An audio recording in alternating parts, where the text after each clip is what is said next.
Ladala pala ito ng Indiano na driver ni Badam. At ang sabi niya sa akin, yeah, good morning, pineapple. Looking very good, very nice. Charot! So, inutusan pala itong si Bay na ipapagawa itong face arrangement na to. Then, after 30 minutes, ay dadaanan daw nila, madam. So, ang ginawa ko mga B, ay pre-nep ko na pala itong malaking vase na ito. So, nilagyan ko pala ito ng mga masinjan sa loob at pre-nep ko ng sponge. Tapos, may dala din pala siyang lalagyanan ng abo. Ay, ano ba hindi mga B. Chinik ko pa talaga. Base lang siya na ceramic. Kaya ano dyan, nilagyan ko na ng tubig. Kasi B, maglalagay tayo ng mga bulaklak dyan. So, gumetching na ako ng mga rosas. So, gagawa pala tayo ng malilit na bouquet. Kasi ang sabi ni madam, ayaw niya daw yung mga sponge dyan sa vase na yan. So, sinuggest ko na ilan niya ako ng merienda pagbalik niya. Ay, wait, walang ganon. Charot lang. Ito na nga, lalagyan na natin ng mga gypsophilia. Para syempre maging maganda, di ba?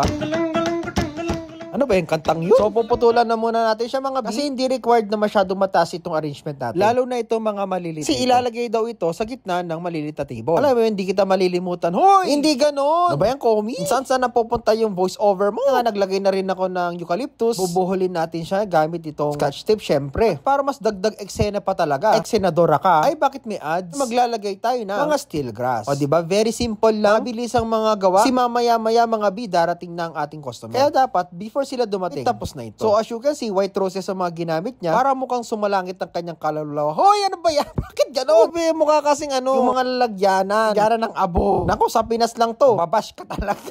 Ay na, tapos na mga B. So, dahil tapos na yung mga maliliit natin mga arrangement, gagawin na natin itong stand na. So, yun na mga B, dumating na pala si madam. Sabi niya, what is it all about? Like this? Look like pang patay ng patay. Oh no, ma'am. Wala po tayo kasing budget sa bulaklak niya, ma'am. If we will change this, English, the budget is going up. Oh no, what to do? Ba, ma'am? Kaya go na daw dyan sa Masinjana. So, don't worry not pognat, ma'am. We'll make it beautiful. Just like yun.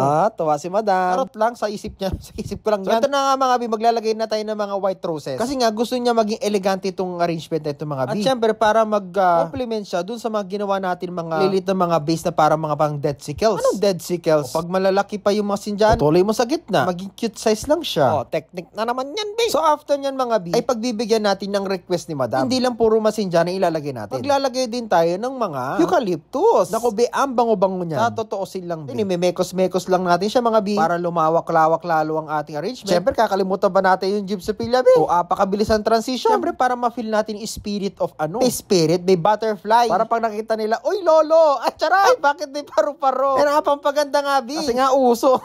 Lolo, dinadalaw mo kami. Charot, lap trip talaga, B. Ay, naku, spray na nga natin mga B. Ito na ang ampuntod design.